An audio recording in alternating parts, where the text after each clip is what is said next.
Well, it's a beautiful morning here in Southwest Florida. A great day to be on the water. And I'm here with our President Emeritus, Peter Dice, on the beautiful Suzy Q tour boat that is owned by Shell Point. And this vessel holds 26 passengers plus a crew of 2, and it's a very stable, very seaworthy vessel and a wonderful amenity for Shell Point. But if you've noticed, this happens to be the Suzy Q 5, it says on the side. And that means, Pete, there were 4 other boats that came before this one, 4 other Suzy Qs. How did we get to have such a wonderful amenity? Well, that's a very interesting history, but I do remember the original Suzy Q 1 and the motivation behind it. And I think, you know, Shell Point is a unique place. No place do you have the water like Shell Point has. But Shell Point also is unique in its tremendous residents and their benevolence. And this is a testimony to it because from the very inception, it was all financed by residents who contributed to the purchase of the boats and the motivation to get out there and enjoy the beauty that's there and to share it with anyone else that would be interested. My earliest recollection of this was in the mid-'80s with a gentleman by the name of Dave Haley. Dave had been at Shell Point for some time. It's reported possibly he started in '79. But he and his wife really enjoyed this location. They had a pontoon and made it a part of their life to go around the mangroves and around Shell Point. And they started sharing that a little bit with others who had similar interests but didn't have a boat. It only held about 6 people, so it was a relatively small vessel.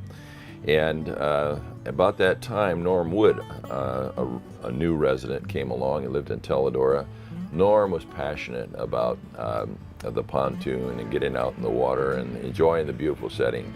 And Norm really started to come to the forefront, especially as Dave's health began to deteriorate. Like all of us, the boat also deteriorated a little bit. And at that point, Norm came to me and he said, you know, this is something that's of value to Shell Point and it's unique to Shell Point. He said, we really need to continue it. And I said, great, Norm. I think that's a wonderful idea.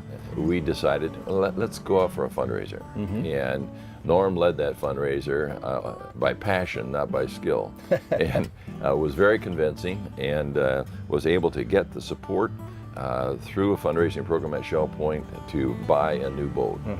And that was the Suzy Q 2. And Suzy Q 2, to the best of my knowledge, continued until about 2000.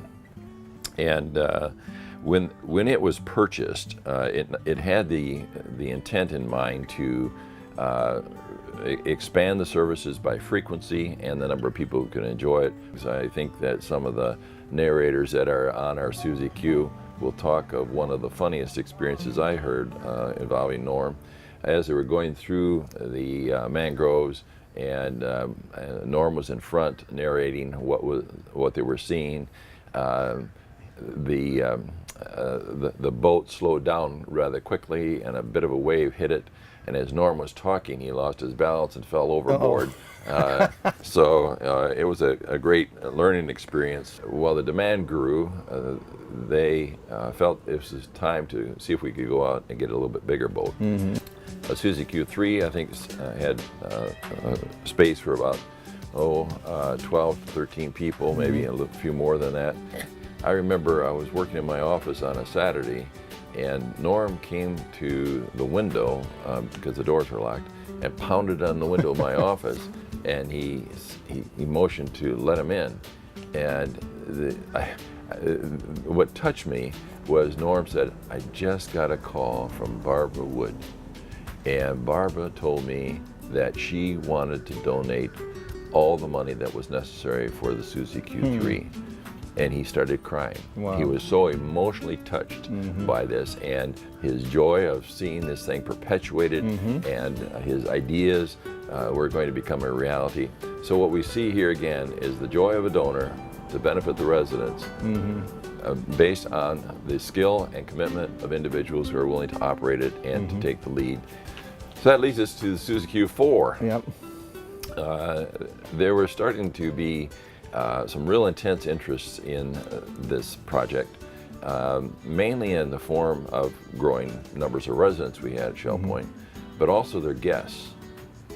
Sales would even get into it a bit. You know, what better thing is there to do than to have prospects who come and get on the Suzy Q and just tour around the beautiful location. Who else can offer that, right? Nobody can offer it. So we were always mindful of the fact that we got to show people what they can't get any other place, is what they've got here at Shell Point. You can't replicate this location. The Suzy Q4, I think, was a 16 to 18 passenger vehicle and a crew of 3. I think in that period of time, the Coast Guard became more formal. We became a little bit more prominent. The licensure conditions on many boats was escalating, but you had events such as, I believe, there was a tragic event in the Baltimore Harbor, and subsequently we've seen things in Miami and other places where party boats on a pontoon capsized or there was death or drowning that was occurring, and for regulatory purposes there was merit to the Coast Guard trying to get a handle on things. Fortunately, the volunteers had set up a system so that we had policies. We had a maintenance program. When the formal embrace of the program was put in place, Shell Point agreed to maintain the boat. So the upkeep and maintenance was basically Shell Point's responsibility. But again, the policies for operating that and the people to operate it were all those wonderful volunteers. With this, Coast Guard starting to really hone in on us. They were requiring some major modifications to that boat, and it was far more costly than the value of the boat. And ultimately, the Coast Guard gave an ultimatum. You either comply or we're shutting you down, and we had to just pull back. And so at this point, the 4 was a couple of years in service? Is that correct? Yes, my knowledge is that came along about 2008. And probably was in place for another, I would say 4 years maybe. There was a gap in between the 4 and the 5. Because we were shut down for around a year, as I recall. Yeah, I think at least that long. But the volunteers working with our staff said, let's find out what it's going to take. And what must we do? We feel that we need a boat as big or larger than the Suzy Q4. And that actually occurred. And this is a boat built nearby here. There's similar boats in service, so it's a known quantity. It's a boat that's functioning under the Coast Guard rules and so forth. So it was a known quantity to get this exact type of a boat. It was. And one of the other key issues that brought down the other Suzy Q, you also had to have a licensed captain. And a licensed captain comes with a cost and an obligation, so we had to be quite sure we're going to be able to accommodate people. We could handle the guests that were going to be used.